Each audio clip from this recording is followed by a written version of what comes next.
Crónica de Álvaro Andrés Cotes Córdoba. En la noche del 31 de diciembre de 1978, un incendio acabó con la iglesia del Colegio Instituto La Milagrosa de Santa Marta. Ese día, al mediodía, había ocurrido un crimen a la entrada de esa misma capilla. Muchas personas, sobre todo las señoras devotas, le echaron la culpa al hecho de sangre. Dejaron entrever que Dios había causado la conflagración como castigo por el asesinato. Aunque yo acababa de cumplir 18 años, confieso que llegué a pensar que podía ser cierta esa versión. El hombre asesinado había cometido un error momentos antes, porque no era oriundo de la ciudad.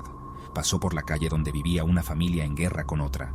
Lo detuvieron y le pidieron sus documentos, pero no se los permitió, y le dispararon. Casi 11 horas más tarde, se registró el supuesto castigo divino.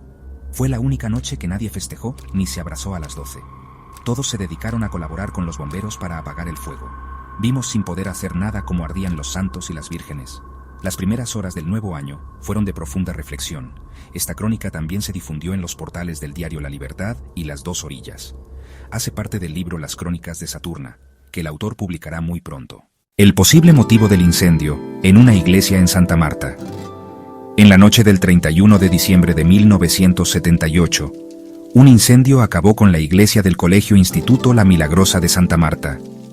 Ese día, pero al mediodía, había ocurrido un crimen de un hombre, casi que a la entrada de esa misma capilla, por lo que muchas personas, sobre todo las señoras devotas, le echaron la culpa al hecho de sangre.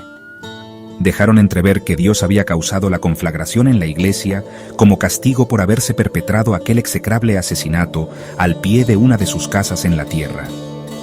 Aunque yo acababa de cumplir la mayoría de edad, o mis primeros 18 años, confieso sin pena que llegué a pensar que podía ser cierta esa versión de las señoras creyentes, sobre todo por cómo fue ejecutado el homicidio contra una persona que no tuvo la oportunidad de demostrar su inocencia, porque fue sindicada, juzgada y condenada a la muerte en menos de 5 minutos. El hombre asesinado había cometido un error momentos antes, que desconocía porque no era oriundo de la ciudad, o recién había arribado a ella. Acababa de pasar por la calle donde vivía una familia guajira que sostenía desde hacía 10 años una guerra a muerte con otra familia del mismo departamento, pero que ese año se había enfrascado en un delirio de persecución con las personas del interior del país, ya que venían siendo utilizadas en contra de ellos como esbirros por la familia enemiga. Cuantas personas con los rasgos físicos de gente del interior del país pasaba por esa calle, las abordaban, le pedían que se identificaran, las requisaban y si no se dejaban, recibían el veloz juicio mortífero. Así hicieron también esa vez en que se incendió la capilla de la Milagrosa. Al hombre lo siguieron y cuando ya había pasado por la entrada de la iglesia, a unos 12 metros, lo detuvieron y le pidieron sus documentos de identidad, al igual que un registro corporal. Pero la víctima como que no se los permitió, porque le dispararon después y lo mataron. Como solía suceder siempre que se escuchaban los tiros en la vecindad, salí de la casa para ver qué había ocurrido y cuando noté a la gente corriendo hacia la capilla, también hice lo mismo y por eso pude oír lo que había acontecido. Casi 11 horas más tarde, cuando el frenesí de los habitantes del sector residencial y de toda la ciudad por la despedida del año se sentía cada vez más y a punto de llegar a su máxima ebullición, se registró el supuesto castigo divino.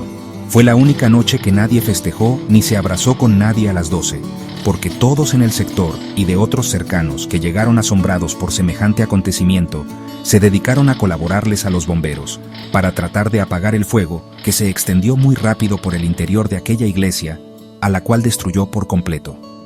Todos, incluidos los heroicos bomberos, vimos sin poder hacer nada cómo ardían los santos, las vírgenes María y del Carmen, las cuales solían quedarse solas allí con un Cristo crucificado que milagrosamente sobrevivió, pese a que fue abrazado por las devoradoras e incesantes llamas que ardieron durante un buen tiempo.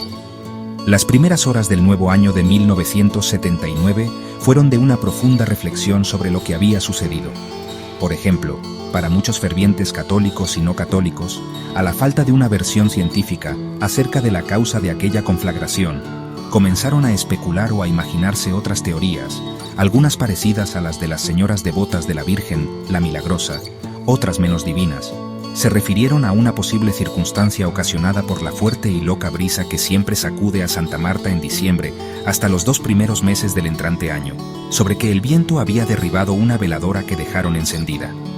Pero la hipótesis que más nos llamó la atención por su total independencia a cualquier deidad o fenómeno de la naturaleza fue la que se regó entre un círculo pequeño de la gallada del barrio que no creía en santos ni en milagros y menos en castigos divinos.